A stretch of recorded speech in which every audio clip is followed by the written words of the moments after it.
May we know what was the reaction of the President after the report of Secretary Anyo on the hostage-taking incident yesterday at Green Hills? Well, he was happy that there was no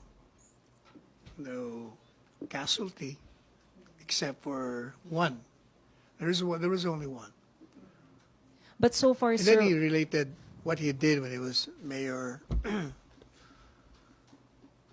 what's your assessment, sir, as a Malacanang official on how the local officials and the police handled the incident yesterday? Well, I understand there have been some criticisms, and General Gamboa said it was tactical.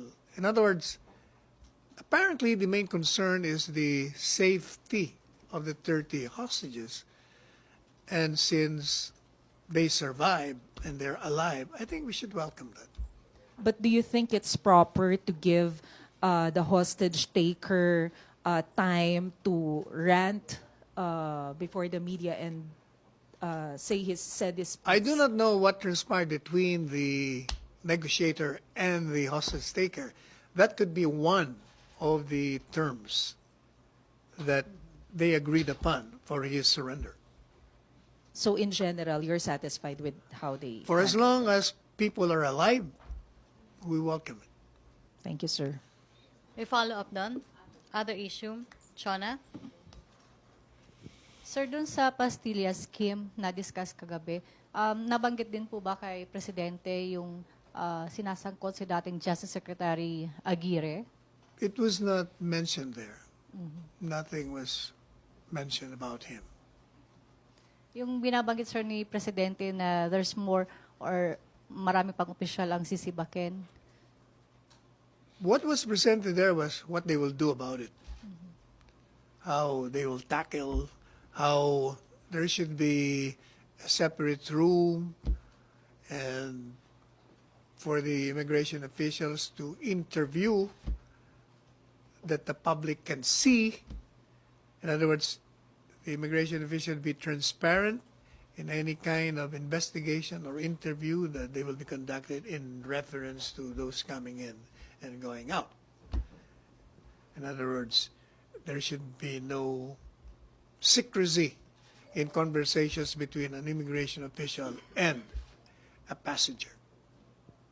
Yung mga sinibak, sir, sa pwesto dati, anong status ngayon? May kakasuhan na ba sila? Will the government file charges na? The moment we see there is probable cause, they will be sued, definitely. May follow-up doon? Marian? Hi, Marian. sir. Sir, last time sabi nyo i-discuss sa cabinet meeting yung performance ni Commissioner Morente. Na-discuss po ba kagabi? Well, Commissioner Morente was there. Okay, sir. And ano pong sabi ni President? No, he presented, well, apparently he's giving Commissioner Morente a chance to do some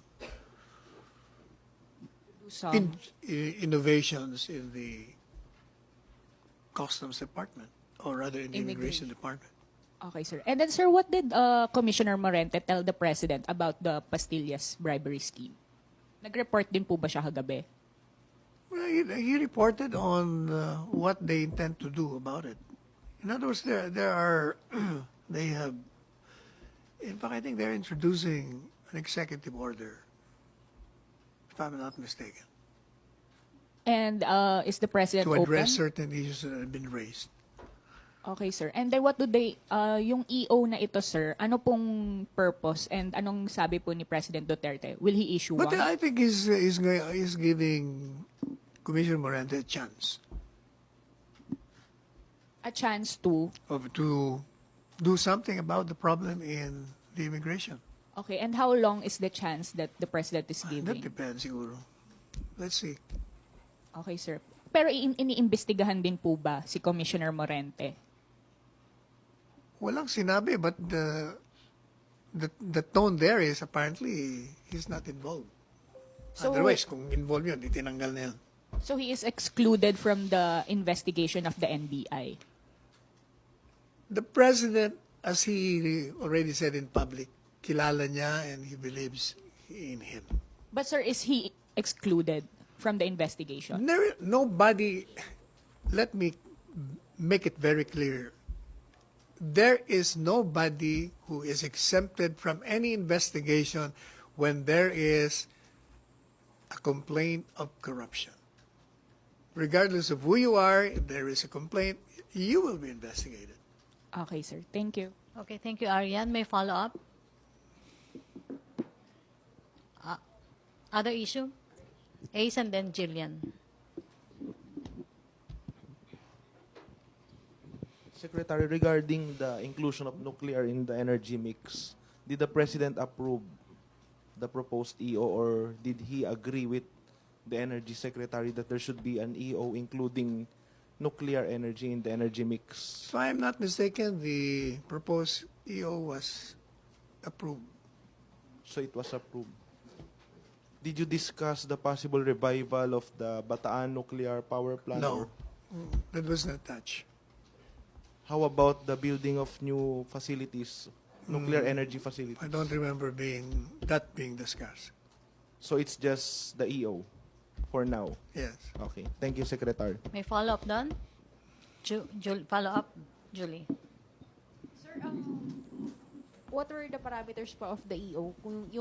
Assuming that there's a draft already or an idea presented to the President about the EO, including nuclear energy, what is the parameters of that proposal? Kung hindi po nabanggit yung Bataan, I'm not familiar with the proposed EO, but we will share it with you as soon as it is. What were the President's thoughts when he approved the EO? I was just listening. Basta in-approve ng cabinet. Okay, sir. Thank you. Okay, other issue. Other issue? Good Jillian. afternoon, sir. Sir, good afternoon. You mentioned about it was mentioned about the water situation, that Yes. the Environment Secretary said we have enough water for until the end of this year. Are there any plans on how to deal with what's going to happen next year and the coming years, and if this is if there's something that the government is doing about it right now? But what I heard last night was they're assuring us that there will be no water problem. There's doing something about it. No water problem for this year. Yes, for this year. But for the next year and the coming years, And that goes is that without all? saying. Walang problema ngayon. Ibig sabihin, pa the subsequent years. Kasama yun sa kanilang mga plano. Meron silang mga projects doon. May 2020, 2021, 2022. Have they mentioned about plans to create the Kaliwa Dam, like update, what? yung updates on Kaliwa Dam? Ang narinig ko kagabi, parang may ground, ano tawag doon? Ground breaking sa isang kaliwa dam. Dalawa yata yun, di ba? There are two. There are So, two kaliwa dams. so they're done already with the design phase of the. I think so, because may groundbreaking na this July, August. Oh, okay. Okay, thank you, sir. May follow-up, other issue. Trisha. Hi, sir. Good afternoon. Sir, regarding the coup sa Congress po, yung coup plot talks about coup. Sir, what are the thoughts of Malacanang about this? Is it timely to be talking about this coup plot? Kasi diba minimension po ng House kaya hindi nila matackle yung ABS-CBN franchise because there are a lot of things happening. Like there's COVID and a lot of issues. Is it timely to even be tackling about this coup issue? You know, the president, as his want, does not really interfere with the intramurals inside Congress. I think whatever controversy it has now, it's being resolved. And I heard Secretary or Speaker Alan saying that they'll be tackling the franchise thing. Okay, may follow-up doon? Ace?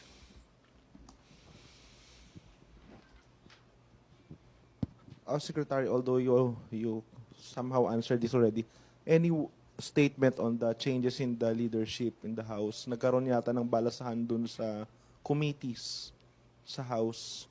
Isa sa mga naalis si Congressman Ungab at ngayon sinasabi ng hugpong hindi nila gusto yung pagkaalis kay Congressman Ungab sa Appropriations Committee. What's your take on The this? policy of the president says he'd not interfere with the intramurals inside Congress. Don't you think this is a crack dun sa allies ng presidente? Both of them are allies of the president and apparently there are intramurals. Even if they have intramurals there, if all of them are allies of the president, so there's no crack. There will be a crack if those fighting each other are saying that we're not for the president. Itong reef na to, how would this affect the agenda of the development agenda of the administration, given that you need Congress to pass laws for your priority measures? I don't think there is a rip, no? Because I was listening to the congressman being interviewed this morning. Wala naman daw eh. What ang sabi ni Congressman sino yun? Brasal? One congressman was being interviewed. He said the removal of one congressman to that post was more of an issue of loss of confidence because he made certain alignments that the speaker didn't know. Yun lang, parang yun lang naman yan. Okay, these developments in the House, how would this affect? I don't think it will affect The whatever agenda, development. I don't think it will affect the legislative agenda because all of them support the agenda of the president, or most of them anyway. Thank you, Sec. Julie?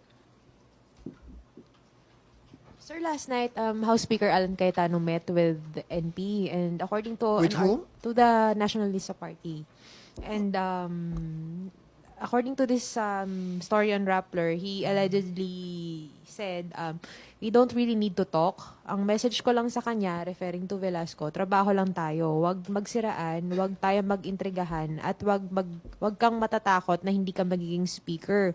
Kasi kung yan talagang gusto ni Presidente and he's the head of our coalition, mangyari yun, di ba? Yun lang yun. And then he goes on, I mean, what more can I say? Except na pagdating ng araw at sabi ng Pangulo na time to change, edi change. Change court, change court. If we're saying that the President does not interfere, pero by the tone of Speaker Cayetano's statements, parang they're still, gonna follow whatever the President says about what the House leadership should do. You're forgetting that it was them who asked the president to intercede.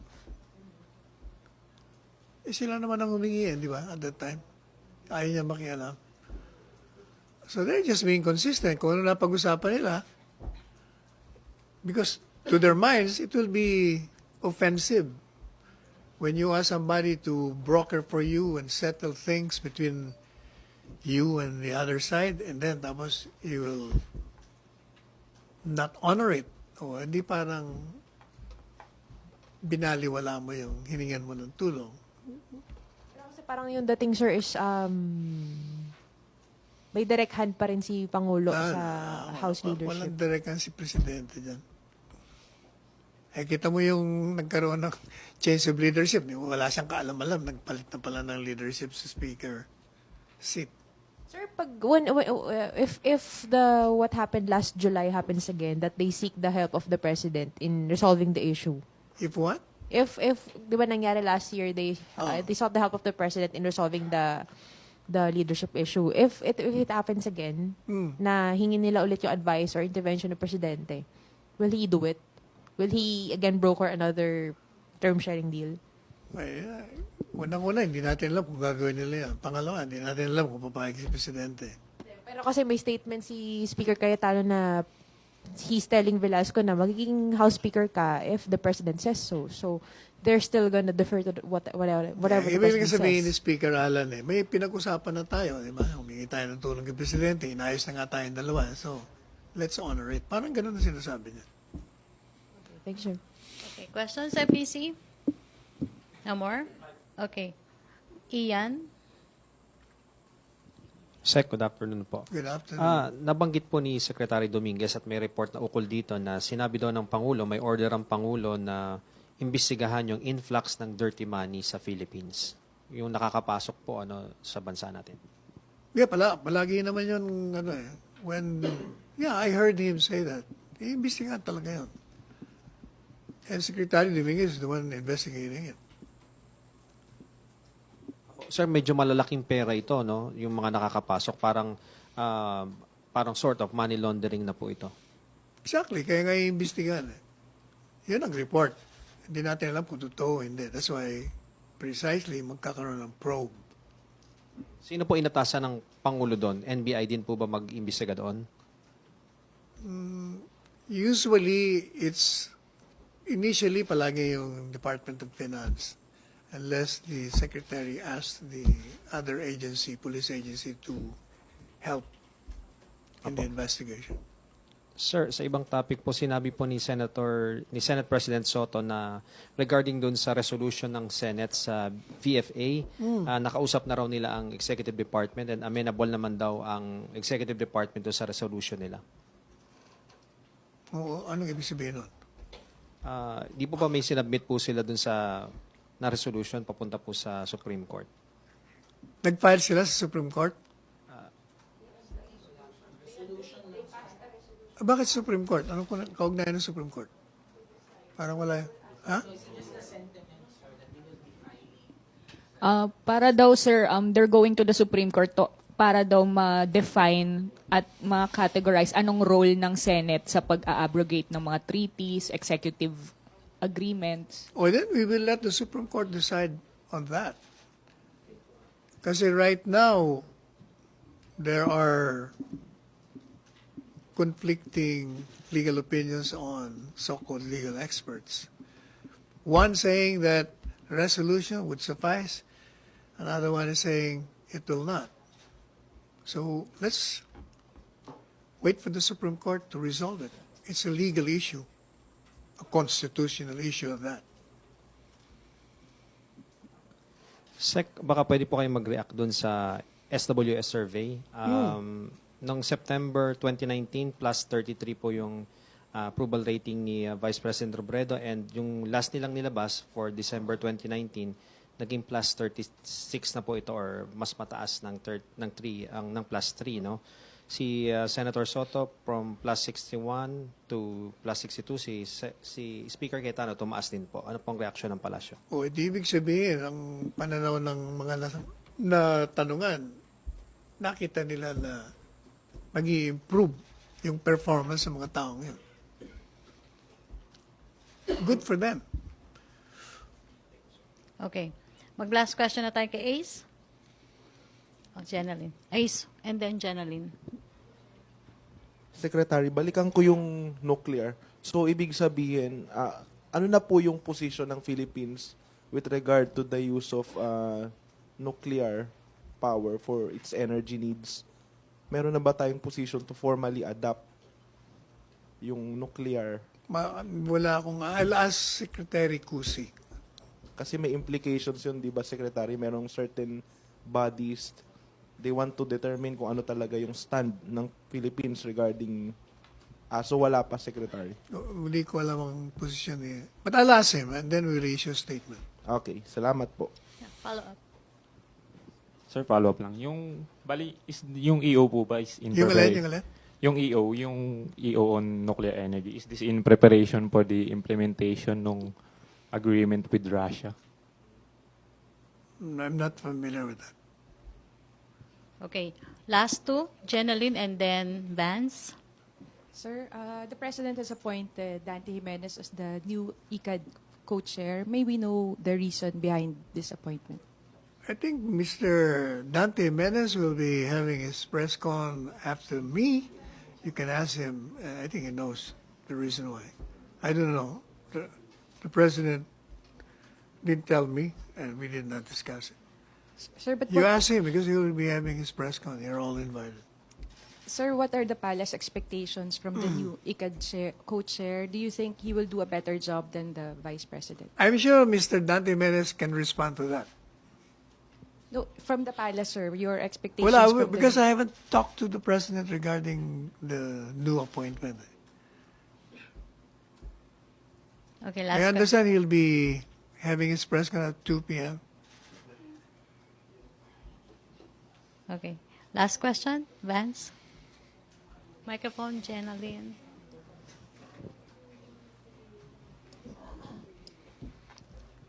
Good afternoon, sir. Good afternoon. Yes, sir. According to Senator Gordon, sinasabi niya na may mga ilang nakuha siyang informasyon regarding this sa mga Chinese Filipinos na gumagamit umano ng mga pangalan nitong mga deceased Filipinos na gumagamit ng pangalan bilang kanilang identity through local registry, civil registry. Any reaction on this? Di ba sabi ko we welcome that expose of Senator Gordon, and if he can provide us with certain information or reports, so that we can do something about it. Okay, thank you. No more MPC? No more question? Thank you, Secretary Thank Panelo. you. Thank you, MPC. Back to our main studio sa Radyo Pilipinas and People's Television Network.